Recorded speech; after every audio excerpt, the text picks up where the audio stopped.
महादेव की पूजा के बाद जब हम ताली बजाते हैं और दोनों हाथ ऊपर उठाकर खड़े हो जाते हैं, तो बहुत से लोग सोचते हैं कि ये भगवान शिव के लिए किया जाता है। शिव मंदिरों में एक विशेष देवता होते हैं, चंडीकेश्वर, जिन्हें भगवान शिव की संपत्ति और प्रसाद का रक्षक माना जाता है। चंडीकेश्वर कौन है? प्राचीन ग्रंथों जैसे शिव पुराण में बताया गया है कि चंडीकेश्वर पहले एक साधारण बालक थे, जिनका नाम विचार शर्मा था। वो बचपन से ही भगवान शिव के महान भक्त थे।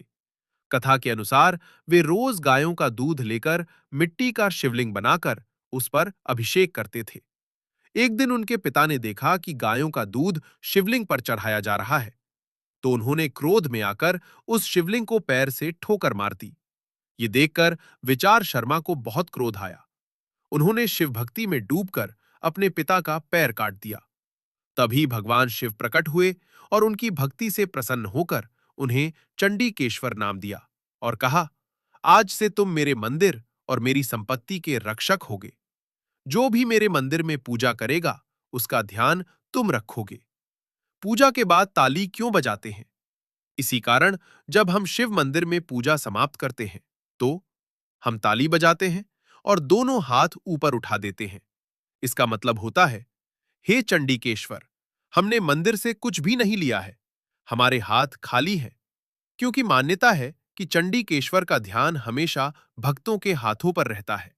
अगर कोई व्यक्ति भगवान का प्रसाद या मंदिर की वस्तु चोरी करके ले जाए, तो चंडीकेश्वर उसे दंड दे सकते हैं।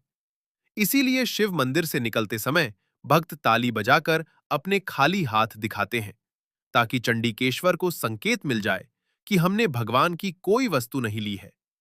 एक और परंपरा, कई शिव मंदिरों में चंडीकेश्वर की मूर्ति मंदिर के एक कोने में होती है।